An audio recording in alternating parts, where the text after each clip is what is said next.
बिस्मिल्लाहिर्रहमानिर्रहीम, अस्सलाम वालेकुम जी। आज हम चैप्टर 3 के जो है वो करेंगे स्ट्रक्चर बेस्ड क्वेश्चंस, जो पास पेपर में भी इस तरह ही क्वेश्चन आते हैं। सिनेरियो दिया होता है और हमें ये क्वेश्चंस करने होते हैं। अच्छा जी, पढ़ते हैं। Sabrina was bored with her job in clothing factory. Her main passion was fashion and she had always been good at selling since helping her father on his market stall. She encouraged her parents and some friends to invest in her idea for opening a shop selling good quality women's clothes. अच्छा जी, तो Sabrina जो थी वो अपनी job से bore हो गई है। तो her main passion was fashion and she had always been good at selling since helping her father on his market stall. So she encouraged her parents and some friends to invest in her idea for opening a shop selling good quality women's cloth. Cloth बेचना चाह रही है तो वो चाह रही है कि उसके पेरेंट्स और उसके फ्रेंड इन्वेस्ट करें। Sabrina as the entrepreneur behind the idea was prepared to risk her own savings too. तो कहाँ पे था? She had some exciting ideas for shop layout and presentation of cloths. तो सबरीना जो है वो जॉब छोड़ना चाह रही है। एक फैक्ट्री, क्लॉथिंग फैक्ट्री में वो जॉब करती थी और उनके फादर मार्केट स्टॉल लगाते थे। तो अब वो इनकरेज हुई है कि वो उसके पेरेंट्स और फ्रेंड जो इन्वेस्ट अगर करें तो वो एक शॉप ओपन कर सकती है जिसमें क्वालिटी वुमेन क्लॉथ्स को वो बेचेगी। तो वो चाहती है एंटरप्रेन्योर बने और इसलिए वो रिस्क ले रही है, अपनी सेविंग को भी इन्वेस्ट कर रही है और बड़ी एक्साइटिंग है, एक्साइटेड है। अच्छा, अब डिफाइन एंटरप्रेन्योर। एंटरप्रेन्योर क्या होता है? Entrepreneur is a person who take risk and combine other factor of production to produce goods and services for earning profit. ये तो एंटरप्रेन्योर हो गया जी। Define two benefit to Sabrina of starting her own business. अब ये भी knowledge based है, ये भी नॉलेज बेस्ड। टू बेनिफिट क्या है उसको? उसको पहला बेनिफिट ये है कि भाई बिजनेस जो है उसमें ग्रोथ के चांसेस ज़्यादा होते हैं।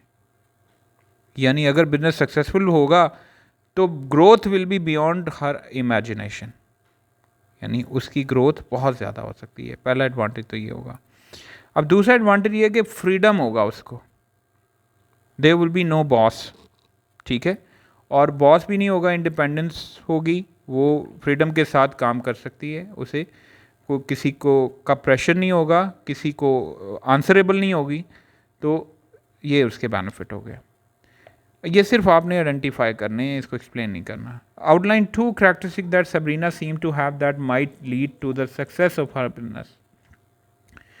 तो टू कैरेक्टरिस्टिक्स हमने ये पढ़ी हैं पीछे क्वेश्चन में। कैरेक्टरिस्टिक्स ऑफ सक्सेसफुल बिजनेसमैन, उसमें हार्ड वर्कर है, उसमें इनोवेटिव है, इसमें आपका डिफरेंट हमने कैरेक्टरिस्टिक। कम्युनिकेशन उसकी स्ट्रांग होनी चाहिए, अच्छी होनी चाहिए। तो नया बिज़नेस खोल रही है तो इसमें कम्युनिकेशन भी बहुत मैटर करती है। हार्ड वर्कर होनी चाहिए क्योंकि अगर वो स्टार्ट है तो she would not be able to afford the staff for cleaning and other things. तो वो खुद से वो सारा कुछ मैनेज करेगी। अच्छा जी, तो ये बेनिफिट दो कैरेक्टरिस्टिक्स कोई भी आप पीछे दिए हुए हैं वो आप उनसे एक्सट्रैक्ट कर सकते हैं। Explain two benefit to Sabrina of keeping her business small. Small business होने का क्या बेनिफिट है? देखिए, स्मॉल बिजनेस के भी बेनिफिट हमने पहले पढ़े थे। स्मॉल बिजनेस में स्ट्रेस लेस होता है, वरी नहीं होता बंदा। और सबसे बड़ी बात, there is a direct contact with the customer.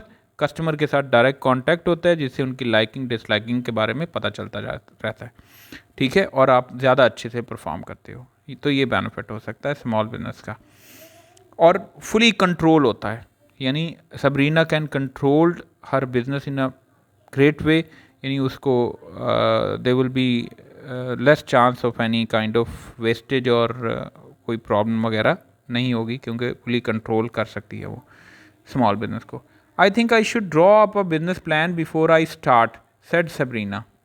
तो बिजनेस प्लान के बारे में पहले आप इसको डिफाइन करते हैं। जब भी क्वेश्चन के अंदर कोई टर्म यूज़ होनी है तो उसको आप डिफाइन करेंगे। I think it would be best if you set the business up now. You don't need a plan as the shop will be so small, said her friend. Which view do you agree with? Justify your answer.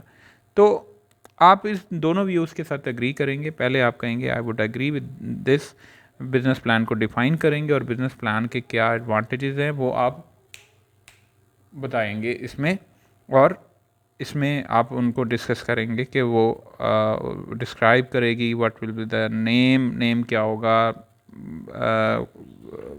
Cloth कहाँ से bye करेगी, shop किस जगह, location क्या होगी उसकी।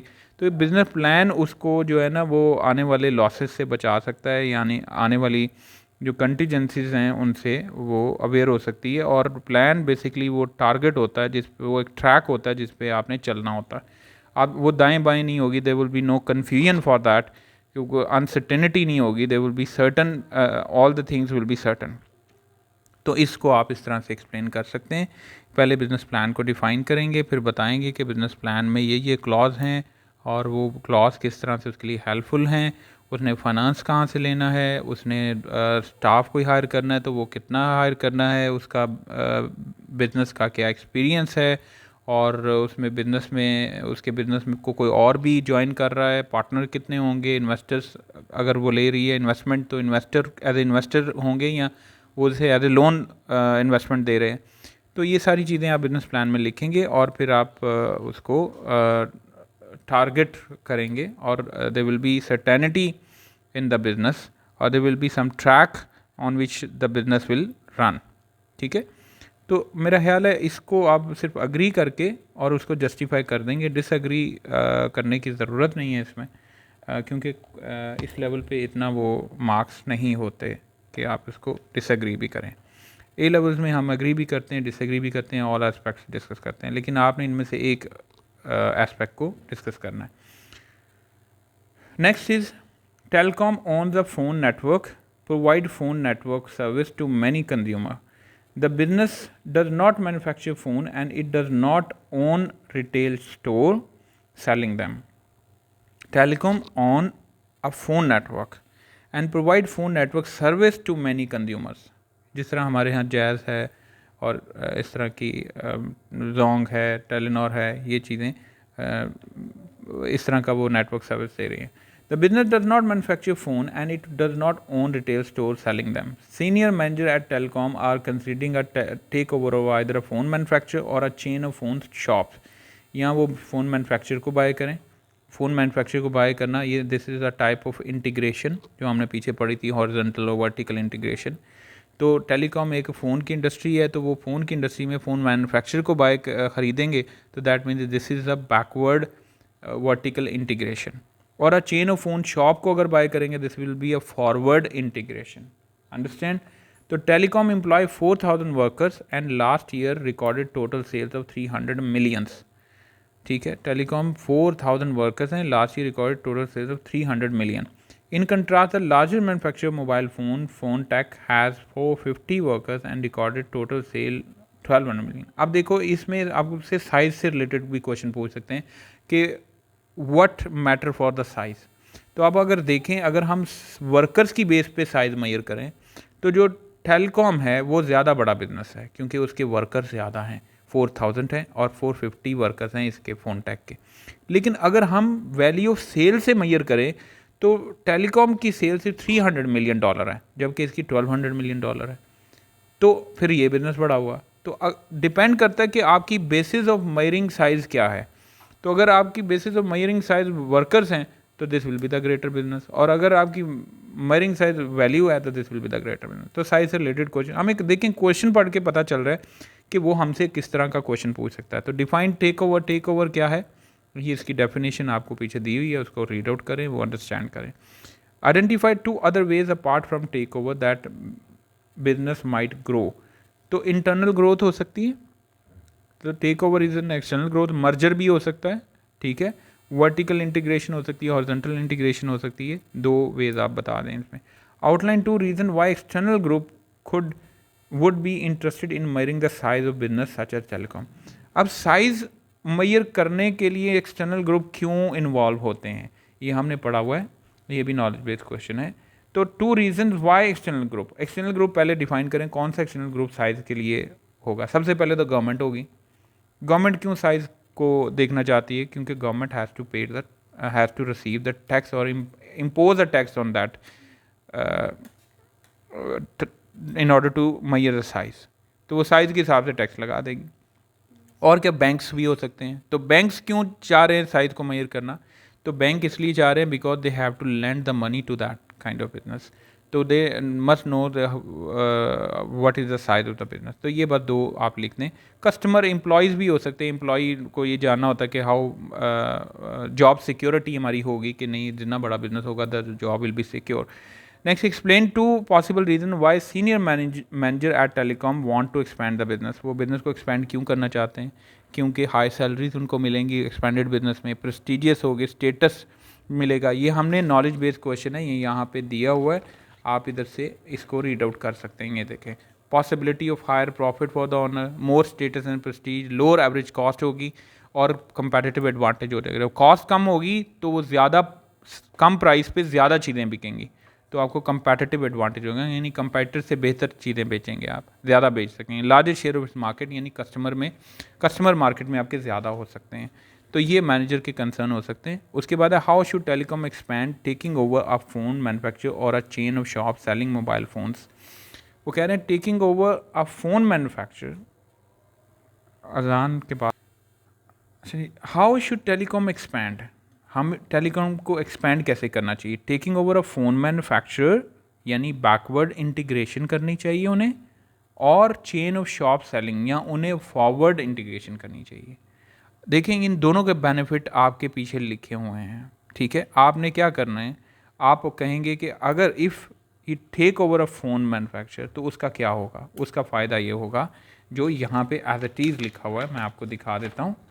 यहाँ पे देखें, ये फॉरवर्ड इंटीग्रेशन में क्या होगा, this take over gives an assure outlet for इस प्रोडक्ट, उनको अश्योर आउटलेट मिल जाएगी। प्रॉफिट मार्जिन में भी made by the retailer is absorb by the expanded business, ठीक है। The retailer could be prevented from selling competing model of car, ठीक है। Information about consumer needs and preference का पता चलता रहेगा।